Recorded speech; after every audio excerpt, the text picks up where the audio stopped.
Hey everyone. So I thought I would share with you the joint work that I do on a regular basis to keep all of my joints happy and healthy. And first I wanted to talk about what I'm wearing. I'm wearing my jeans, obviously my ripped jeans that I love to hang out in on the daily. It's one of my favorite uniforms.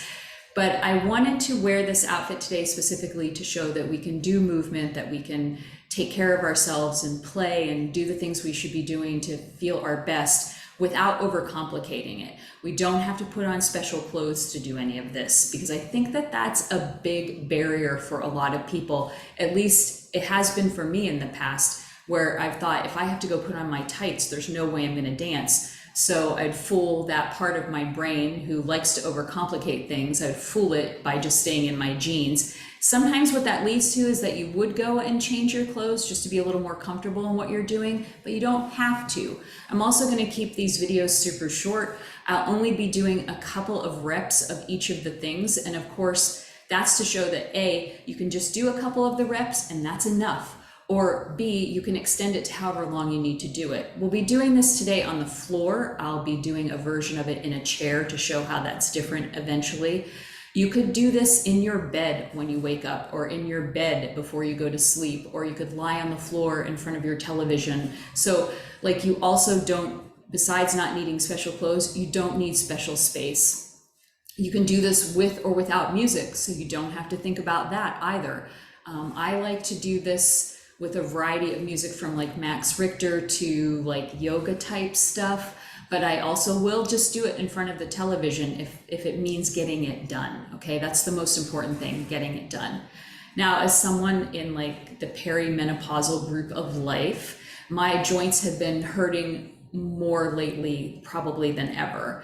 If I do this every day, even just for about 10 minutes, within about a week to 2 weeks, I notice that I am pretty much pain-free. I am moving into and out of squat without even thinking about it, which is where I like to be in squats. I don't want to think about them when I'm doing them. So it helps my knees that much. It helps everything. It seems super simple, but simple is often the best. Lying on the floor too gives us the added advantage that we don't have to think about our alignment, because the floor is going to do a lot of work for us. The floor is holding us in close to our best alignment. There are still some things to think about, but not nearly as many things to think about as if you were standing. So I just come onto my back. And again, I'll just be doing a couple of reps of each thing. I start with my feet, so I float my legs up. At this point, you might already be thinking, what the heck? So the chair one then would be your best option. And you can figure out those modifications yourself, but I will also be releasing a video of that. The first thing we want to think about here is noticing our back. So noticing that we're not hyperextending the pelvis in either direction. We're neither pushing it forward and letting it like put pressure on our low back, but we're also not pulling so hard that we're tucking under and hurting our pelvic floor. We're just finding, if you want to start actually by doing a couple of tilts quickly and finding your neutral. And then as you lift your legs up, in order to hold the legs up properly in space, we want to just engage the entirety of the core, kind of brace yourself to lift. And we start with the feet, and we just start circling in the ankles. Just a few. And then we always reverse direction. A, the body likes this, and B, the brain loves it. So make sure you always go in both directions. Feet I usually hang out with for a little while. Just feels good.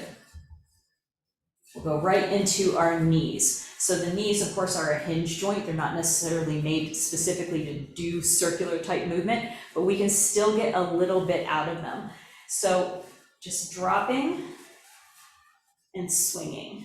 I'm going to change my body position so you can see this a little better. What we're trying to do is not let too much movement happen anywhere else. Okay, so I'm going to turn around. Hopefully this gives you a different, better view. We're just aiming like we're trying to put our toes around a clock. And then again, we want to switch direction. I keep moving. Switch direction, go the other way. You might notice, when you switch direction, that one or the other ways of turning was easier or harder, okay? Bring that down and place the feet on the ground. Again, check in with your pelvis. And if you know me, you'll get used to the fact that there might be a random cat walking or running in and out of the space while we're working. We'll go up into our hip joints, lifting, inhale, and pulling that out. Always making sure we're breathing and not holding our breath. That's Lily. And here, again, we want to make sure that we're not letting the pelvis tilt, like the other hip tilt in order to open. If that's tilting, then make the circle smaller, okay? Change directions. When we do this in this direction, you'll feel like that inner thigh really engage. And now here comes Daisy. And we'll go to the other side, starting with that outward. See, my pelvis is not lifting off the ground at all when I'm doing this on the other side, so I know I'm not going too big. And we'll go the other way. Daisy. They all want to be included. And come to center, take a moment, and just let your knees fall to each side. Super casual here. And we'll come back to center and into our hands. So to work on our hands, tuck your elbows tightly into your rib cage. Seriously, Daisy? And go into your wrists and really open your hands up so that we're really extending through the fingers, because we start to lose grip strength, and part of that is this, okay? We want to go to each extreme. So we're turning through the wrists, and because we have our elbows tucked, we're not cheating. We're really focusing the movement. And then to go the other way, really grip into fists and go in the other direction. As I always tell people, the first direction your body chooses is the easy way, and the next way will feel a little more difficult or a little more awkward. Now, lift up your arms, but keep your upper arms. I'm serious, Daisy. You can't believe this. The first video I've made in forever, Daisy. Daisy wants to be the star. So keep your upper arms really tight to your body, but your elbows obviously are up off of the body. We're keeping, again, the upper arms kind of squeezed into the armpits so that we don't cheat as we start to move the elbows through the elbows, just like we did with the knees. So again, hinges, but we can still get that little bit of circular movement out of them. And then switch direction. And if you're wondering where Begonia is, she's in the bedroom because she would start to pet me on the screen and not stop. So, and then come to center and kind of shake out. Now for arm circles, first we're going to do a couple of arm, like shoulder lifts. So arms in front of you and reach, really reach. Feel the shoulders lift up off the floor. As you lay them down, feel that you have like a wider space that you're taking up, and lift again. And open. To do these circles, think about yourself when you made snow angels when you were little. Don't let this happen. If this starts to happen, like as you reach back, if your ribs start to protrude, you've gone too far. So keep the circles where they need to be, where your body needs them to be, okay? And inhaling and exhaling. See, my left shoulder is at about 95% better now, so it's a little less flat to the floor than my right side. Stop at the top, and again, reverse. This is definitely harder. You can see on my left side, I have to let that ride over the floor a little bit. So just depending on shoulder mobility to start, if you've had any injuries, you want to adjust for any of that. A couple more of these. It really is this simple. And come to center, and then if you can, use your abdominals to bring you up,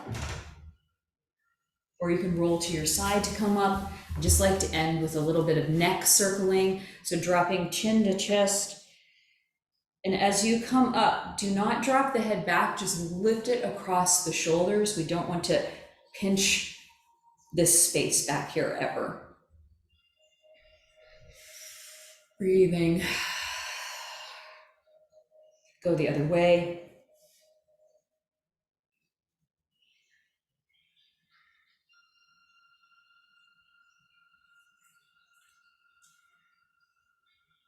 Bring that to center.